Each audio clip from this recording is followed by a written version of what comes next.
3 mentiras que contam para os empresários e uma verdade que tentam esconder dos empresários. Esse é o conteúdo do vídeo de hoje. Hoje eu quero falar com você sobre isso. Mas antes, deixa eu me apresentar. Meu nome é Bruno Werneck, eu sou casado, tenho 3 filhas. Sou engenheiro, sou empresário. Eu empreendi no ramo de cursinho pré-vestibular online. Ainda trabalho no dia a dia da empresa, mas agora bem menos. Então por isso eu resolvi fazer esses vídeos para ajudar outros empresários que participam ativamente dos negócios no dia a dia. A única coisa que eu vou te pedir é o seguinte: assiste o vídeo até o final, porque tem conteúdo bom para você, conteúdo do dia a dia, da vida real do empresário, sem enrolação, sem fantasia, sem confete. E se você gostar do conteúdo, aí sim no final você se inscreve no canal, ativa as notificações, curte o vídeo e compartilha com outras pessoas, tá bom? Então vamos começar pelas mentiras. Existem 3 mentiras que contam para os empresários. Como que eu aprendi que são mentiras? Na prática, eu cometi alguns erros associados a essas mentiras. Vou até abrir o coração para você aqui, mas enfim, espero que você não cometa nenhum desses erros, não acredite nessas mentiras e no final eu vou te falar uma verdade que se provou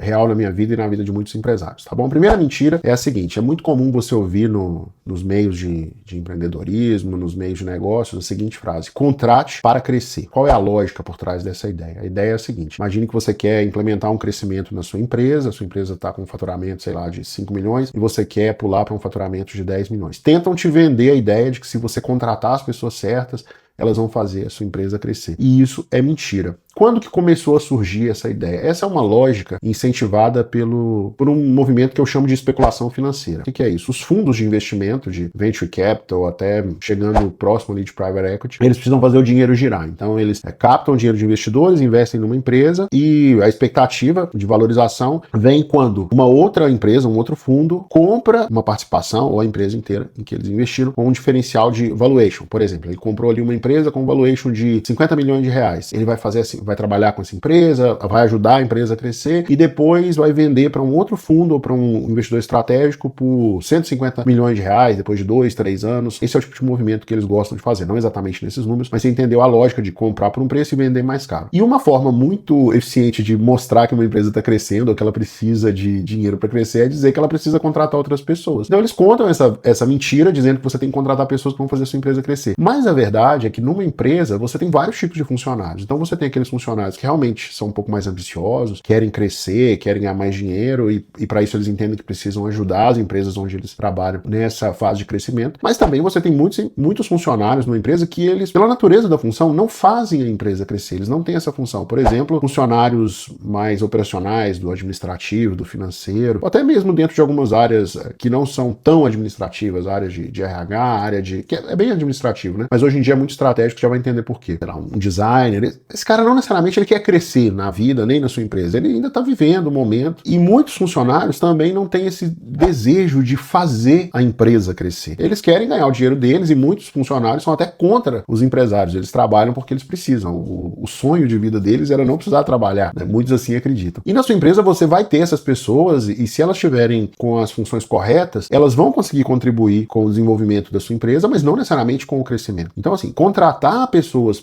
esperando que a empresa vá crescer, com base nessas contratações é muito arriscado, porque o que acontece se a empresa não crescer? Se a empresa não crescer, todas aquelas pessoas que você contratou, você tem que demitir, você tem que demitir pelo menos uma parcela dessas pessoas. Quando uma empresa passa por uma onda de demissões, os funcionários bons, vendo as demissões chegando, eles começam a se movimentar e procurar posições melhores. Então os funcionários bons vão embora. Os funcionários ruins, eles ficam meio que paralisados e não conseguem trabalhar, não conseguem produzir nem aquele mínimo que se esperava que eles produzissem. Resultado, você acaba tendo prejuízo no seu negócio, a sua empresa fica com um clima horrível, enfim, não funciona. O que eu aprendi que funciona bem? É muito comum os empresários reclamarem que as empresas estão desorganizadas, que tá tudo uma bagunça, que ela cresce, mas é tudo muito bagunçado. É normal no crescimento a empresa ficar meio bagunçada, é normal as pessoas ficarem sobrecarregadas. Mas é nesse momento que as pessoas estão ali no limite da sobrecarga que é bom você contratar. Eu costumo dizer uma frase que é a seguinte: contrate porque a sua empresa cresceu. Essa é a lógica que funciona bem. Por quê? Porque no limite da sobrecarga, as pessoas percebem a necessidade de mais pessoas para ajudar a fazer o serviço. Você, como uma empresa que cresceu em termos de faturamento, em termos de lucratividade, não estou falando que cresceu em número de pessoas, cresceu em faturamento e lucratividade, você tem condições de receber novos funcionários e você não precisa trazer gente cara do mercado. Você pode trazer gente de posições mais operacionais para dar suporte aos destaques que você tem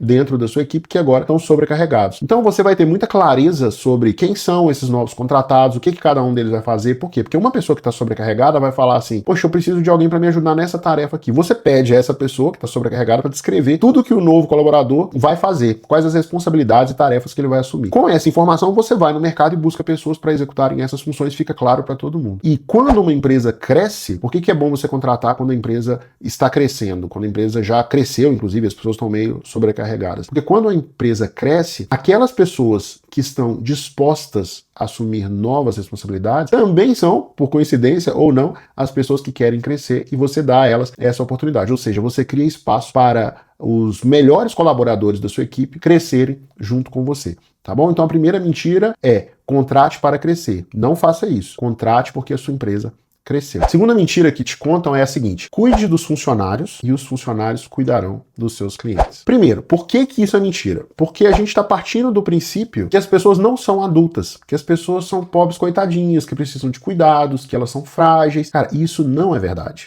As pessoas sabem, tudo bem, ninguém sabe exatamente o que é normal, a gente tá meio perdido, mas, cara, as pessoas cuidam da própria vida. Se você não pagar as pessoas o que deve pagar, elas vão sair, vão cuidar da própria vida. Então as pessoas já têm esse nível de, enfim, de maturidade, não sei se é maturidade, mas já chegaram nessa etapa da vida adulta. Cada um sabe da sua vida. E se você inverte essa ordem de que cuide dos funcionários e eles cuidarão dos clientes, é meio que você fazer uma inversão de ordem. Você tá dando muito poder para as pessoas que não tomaram risco com você. Porque qual que é a ordem da empresa? Geralmente o dono ou os donos identificam um problema de um grupo de pessoas e se propõem a resolver esse problema para esse grupo de pessoas. Esse grupo de pessoas são os clientes. Eles começam a resolver esse problema com o mínimo de pessoas possível. Por exemplo, quando eu comecei a minha empresa, eu já tinha um canal do YouTube que eu tinha montado com a minha esposa, a gente já fazia muitas aulas, e o primeiro passo era colocar conteúdo dentro de uma plataforma. Metade desse conteúdo foi colocado por mim e pela minha esposa, e a outra metade a gente contratou ali 2 freelancers para fazer. Então era o mínimo possível. Todo o risco estava na nossa mão. Então você precisa respeitar essa ordem na empresa, que é a ordem de quem vem primeiro. Os funcionários, eles vieram depois de você. Ah, Bruno, então quer dizer que os funcionários têm que cuidar de mim? Não, ninguém tem que cuidar de ninguém. A gente precisa entender, eu vou falar isso no próximo ponto, mas a empresa, ela não é uma família. Como funciona? O empresário cria uma empresa para servir esse determinado grupo, ele, de pessoas que são os clientes, ele pagou o preço, ou ele pagou com investimento, ou ele pagou com investimento financeiro, ou ele pagou com investimento de tempo, ou ele fez, sei lá, sacrifícios para fazer aquele negócio acontecer, aquela empresa acontecer. Depois vieram os funcionários e já existia uma cultura estabelecida. Como assim uma cultura estabelecida? Uma cultura que está alinhada com os valores dos fundadores da empresa. Os funcionários devem se adaptar a essa cultura que foi estabelecida, que foi criada pelo empresário. É lógico, o empresário, conforme o tempo vai passando, ele vai evoluindo em alguns aspectos e ele decide mudar alguns detalhes da cultura da empresa. E tá tudo certo, ele pode fazer isso, ele deve até fazer isso, para garantir que a cultura da empresa está acompanhando o momento da empresa. Mas tem alguns princípios que não vão mudar, né? Em geral, alguns valores não mudam, mas a forma como a empresa vive aqueles valores evolui com o tempo. Então você precisa ter essa consciência de que as pessoas que vão se juntar à sua empresa são pessoas que vieram depois de você, que não assumiram os mesmos riscos que você e que são adultos e estão ali para contribuir com a sua empresa como se ela fosse um exército. Eu vou falar mais sobre isso no próximo ponto, tá? O que você deve fazer, então, se você não tem que cuidar das pessoas para elas cuidarem dos seus clientes? O que você deve fazer é o seguinte: você tem que criar condições para que o trabalho de todas as pessoas seja bem feito. Ou seja, criar condições para que as pessoas possam entregar o seu melhor e receber as devidas recompensas. Então você tem que ter uma remuneração alinhada com a remuneração de mercado, não pode ser abaixo, nem pode ser muito acima, pode ser ligeiramente acima se você tiver essa condição e quiser trazer gente melhor e quiser dar uma acelerada no seu crescimento, trazendo pessoas melhores ali no dia a dia, pode, mas não pode ser muito maior, porque senão você cria um problema financeiro sério para suas mãos. Você tem que definir os processos que as pessoas vão seguir, deixar tudo documentado, deixar as regras da empresa claras para todo mundo. Isso é o que eu chamo de dar condições de trabalho para que as pessoas possam executar o seu papel da melhor maneira, tá bom? Então a segunda mentira é: cuide dos funcionários e eles cuidarão dos clientes. Isso é mentira. A verdade é: crie condições para que todos possam fazer o seu trabalho da melhor maneira. Crie condições para que o trabalho seja bem feito. Terceira mentira, e depois a gente vai para a verdade que as pessoas tentam esconder de você. A terceira mentira é a seguinte: a empresa é uma grande família. Lembra daquele seriado da Grande Família que tinha lá o Augustinho, que é um genro meio malandrão, a filha que tem problemas e escolheu um cara malandrão, o filho que tem outros problemas e casou com uma mulher para suprir uma necessidade e tal. Se você trata a sua empresa como uma grande família, rapidamente você vai chegar nessa situação de ter ali um monte de gente disfuncional dentro da sua empresa, tá? Por que eu tô te falando isso? Porque hoje existe uma força, né, na sociedade, de uma maneira geral, em vários lugares do mundo, tentando destruir alguns papéis importantes na sociedade. Se você voltar um pouquinho no tempo, você vai ver que o homem, o ser humano, se organizava basicamente em 3 grupos. O primeiro grupo é a família, que é ali o pai, a mãe, os avós, os primos, essa turma. Tá bom? Essa turma aqui. O segundo grupo era em busca de um pertencimento. Vamos pegar esse primeiro grupo como um grupo de pertencimento sanguíneo, né? Mesmo sangue. Depois era um grupo de pertencimento espiritual, vamos dizer que é, por exemplo, a igreja. Não estou aqui defendendo uma religião ou outra, mas o ser humano se organizava em torno de uma crença espiritual, é o que a gente chama de igreja. E, por fim, o ser humano se organizava em grupos de acordo com objetivos materiais,